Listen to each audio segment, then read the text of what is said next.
Hi friends, welcome back to Prekshita south Indian recipes. ನಾನಿವತ್ತು ಮಾವಿನಕಾಯಿ ಚಿತ್ರಾನ್ನ ಯಾವ ರೀತಿ ಮಾಡೋದಂತ ತೋರಿಸ್ತಾ ಇದ್ದೀನಿ. ತುಂಬ ಸಿಂಪಲ್ ಆಗಿರುತ್ತೆ. ಹೆಂಗಾದರೂ ಮಾವಿನಕಾಯಿ ಸೀಸನ್ ಬಂದಿದೆ, ಒಂದ್ಸಲ ಮಾವಿನಕಾಯಿ ತೊಗೊಂಡು ಈ ಥರ ಚಿತ್ರಾನ್ನ ಮಾಡಿ ನೋಡಿ. ತುಂಬ ಟೇಸ್ಟಿಯಾಗಿರುತ್ತೆ.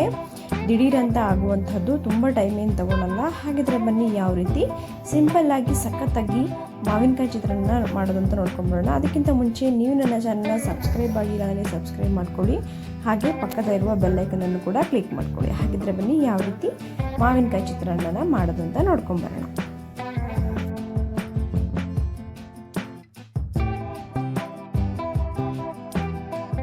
ಮೊದಲಿಗೆ ನಾನಿಲ್ಲಿ ಮಾವಿನಕಾಯಿ ಚಿತ್ರಾನ್ನ ಮಾಡೋದಕ್ಕೆ ಸ್ಟವ್ನ ಆನ್ ಮಾಡಿಕೊಂಡು ಸ್ಟವ್ ಮೇಲೆ ಒಂದು ಬಾಣಲಿಯನ್ನು ಇಟ್ಟಿದ್ದೀನಿ.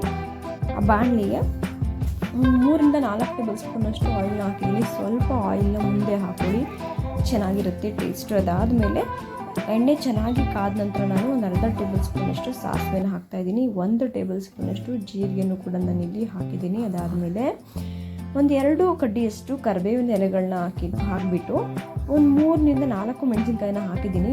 ಯಾಕಪ್ಪ 3-4 ಮೆಣಸಿನ್ಕಾಯಿ ಹಾಕಿದ್ದೀನಿ ಅಂದರೆ, ಈ ಮೆಣಸಿನ್ಕಾಯಿ ದಪ್ಪ ಮೆಣಸಿನ್ಕಾಯಿ ಸ್ವಲ್ಪ ಖಾರ ಇರೋದಿಲ್ಲ, ಸೊ ಅದಕ್ಕೋಸ್ಕರ 3-4 ಹಾಕಿದ್ದೀನಿ.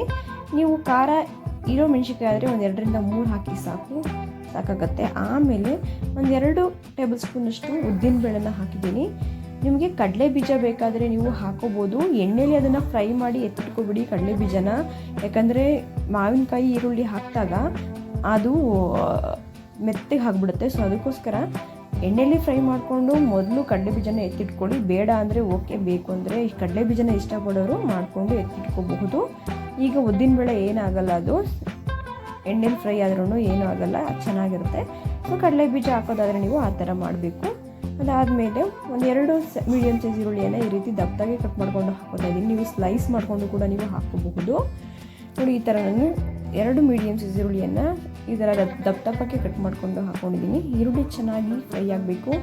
ಚೆನ್ನಾಗಿ ಈರುಳ್ಳಿ ಫ್ರೈ ಆದ ನಂತರ ನಾನಿಲ್ಲಿ ಒಂದು ಅರ್ಧ ಟೇಬಲ್ ಸ್ಪೂನಷ್ಟು ಅರಿಶಿನ, ಆಮೇಲೆ ರುಚಿಗೆ ತಕ್ಕಷ್ಟು ಉಪ್ಪನ್ನು ಹಾಕ್ತಾಯಿದ್ದೀನಿ. ನೋಡಿ, ಇಷ್ಟೇ, ಇದಕ್ಕೆ ಇನ್ನೇನು ಹಾಕೋಂಗಿಲ್ಲ. ಇನ್ನು ಮಾವಿನಕಾಯಿನ ಹಾಕ್ಕೊಂಡು ಫ್ರೈ ಮಾಡ್ಕೊಳ್ಳೋದಷ್ಟೇ.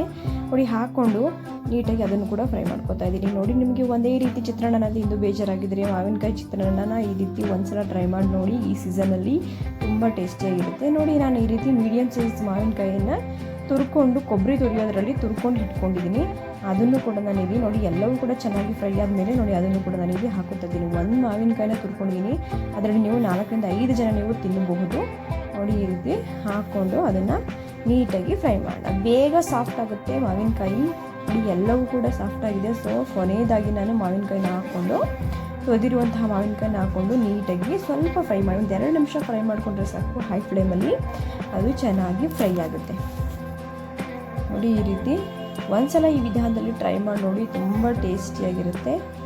ನೋಡಿ, ಇವಾಗ ನಾನು ಸಿಂಪಲ್ಲಾಗಿ ಸಖತ್ತಾಗಿ ನಾನು ಯಾವ ರೀತಿ ಟೇಸ್ಟಿಯಾಗಿ ಮಾವಿನಕಾಯಿ ಚಿತ್ರಾನ್ನ ಮಾಡೋದಂತ ತೋರಿಸಿದ್ದೀನಿ. ನೀವು ಒಂದ್ಸಲ ನಿಮ್ಮ ಮನೇಲಿ ಮಾವಿನಕಾಯಿ ಚಿತ್ರಾನ್ನ ರೆಡಿ ಮಾಡಿ ಟೇಸ್ಟ್ ಹೇಗಿತ್ತು ಅಂತ ಹೇಳಿ ಕಮೆಂಟ್ ಮೂಲಕ ಕೂಡ ತಿಳಿಸಿ. ನೋಡಿ, ಕೊನೆಯದಾಗಿ ನಾನು ಫೈನಲ್ ಟಚ್ ಆಗಿ ಅದಕ್ಕೆ ನಾನು ಕೊತ್ತಂಬರಿ ಸೊಪ್ಪನ್ನು ನಾನು ಇಲ್ಲಿ ಆ್ಯಡ್ ಮಾಡ್ಕೊತಾ ಇದ್ದೀನಿ. ಆಮೇಲೆ ನಾನಿವಾಗ ಒಂದು 3 ಜನಕ್ಕಾಗುವಷ್ಟು ರೈಸ್ನ ನಾನು ಮಿಕ್ಸ್ ಮಾಡ್ತಾ ಇದ್ದೀನಿ ಗೊಜ್ಜಿಗೆ. ಸೊ ಅದಕ್ಕೋಸ್ಕರ ಸ್ವಲ್ಪ ಗೊಜ್ಜನ್ನು ನಾನು ಎತ್ತಿಟ್ಕೊತೀನಿ. ನಿಮಗೆ ಜಾಸ್ತಿ ಆಯ್ತಂದರೆ ಗೊಜ್ಜು ಎತ್ತಿಟ್ಕೊಳ್ಳಿ. ನೋಡಿ, ಇವಾಗ ಒಂದು 3 ಜನಕ್ಕೆ ಹಾಕೋವಷ್ಟು ರೈಸ್ನ ನಾನು ಹಾಕಿ ಕಲಿಸ್ತಾ ಇದ್ದೀನಿ. ನಾನು ಆಲ್ರೆಡಿ ಅನ್ನನ ಮಾಡ್ಕೊಂಡು ಇಟ್ಕೊಂಡಿದ್ದೆ. ಆ ರೈಸ್ನ ನಾನಿಲ್ಲಿ ಪುಡಿ ಮಾಡಿ ಹಾಕಬೇಕು. ಯಾಕಂದರೆ ಉಂಡುಂಡೆ ಮಾಡಿ ಹಾಗೆ ಹಾಕಬೇಡಿ, ಪುಡಿ ಮಾಡಿ ಹಾಕಬೇಕು. ಕಲಸೋದಕ್ಕೆ ಕಷ್ಟ ಆಗುತ್ತೆ. ಅದೇ ರೀತಿ ಒಂಥರ ಎಪ್ಪಕ್ಕೆ ಥರ ಹಾಕ್ಬಿಟ್ರೆ ಕಷ್ಟ ಆಗಿಬಿಡುತ್ತೆ ಕಲಸೋದಕ್ಕೆ. ಸೊ ಅದಕ್ಕೋಸ್ಕರ ಈ ಥರ ಕೈಯಲ್ಲೇ ಪುಡಿ ಮಾಡಿ ಹಾಕಬೇಕು. ನೋಡಿ, ಈ ಥರ ನಾನು ಯಾವ ರೀತಿ ಹಾಕ್ತಾಯಿದ್ದೀನಿ ಆ ರೀತಿ ಹಾಕಿ ಅದನ್ನು ನೀಟಾಗಿ ಮಿಕ್ಸ್ ಮಾಡ್ಕೋಬೇಕು. ನಿಮಗೇನಾದರೂ ಉಪ್ಪು ಕಡಿಮೆ ಅನಿಸಿದ್ರೆ ನೀವು ಉಪ್ಪು ಕೂಡ ಈ ಹಂತದಲ್ಲಿ ನೀವು ಆ್ಯಡ್ ಮಾಡ್ಕೋಬೋದು, ಏನೂ ಪ್ರಾಬ್ಲಮ್ ಇಲ್ಲ. ನಾನು ಹಾಕಿರೋ ಉಪ್ಪು ಗೊಜ್ಜಿಗೆ ಇಲ್ಲಿ ಅನ್ನಕ್ಕೆ ಸರಿ ಹೋಗಿದೆ. ಸೊ ನೋಡಿ, ಚೆನ್ನಾಗಿ ಮಿಕ್ಸ್ ಮಾಡಿ ನಿಮಗೆ ತೋರಿಸ್ತಾ ಇದ್ದೀನಿ. ಫೈನಲಿ ಸಿಂಪಲ್ಲಾಗಿ ಯಾವ ರೀತಿ ಮಾವಿನಕಾಯಿ ಚಿತ್ರಾನ್ನ ಮಾಡೋದಂತ ತೋರಿಸಿದ್ದೀನಿ. ನೀವೊಂದ್ಸಲ ಈ ವಿಧಾನದಲ್ಲಿ ನಿಮ್ಮ ಮನೆಯಲ್ಲಿ ಮಾವಿನಕಾಯಿ ಚಿತ್ರಾನ್ನ ರೆಡಿ ಮಾಡಿ ಟೇಸ್ಟ್ ಹೇಗಿತ್ತು ಅಂತ ಹೇಳಿ ಕಮೆಂಟ್ ಮೂಲಕ ತಿಳಿಸಿ. ಹಾಗೆ ಇದೇ ರೀತಿ ಅತಿ ಹೆಚ್ಚು ವಿಡಿಯೋಗಳಿಗಾಗಿ ನಮ್ಮ ಯೂಟ್ಯೂಬ್ ಚಾನಲ್ನ ಸಬ್ಸ್ಕ್ರೈಬ್ ಮಾಡ್ಕೊಳ್ಳಿ. ಹಾಗೆ ನಿಮ್ಮ ಫ್ಯಾಮಿಲಿ ಫ್ರೆಂಡ್ಸ್ಗೆ ಶೇರ್ ಮಾಡಿ.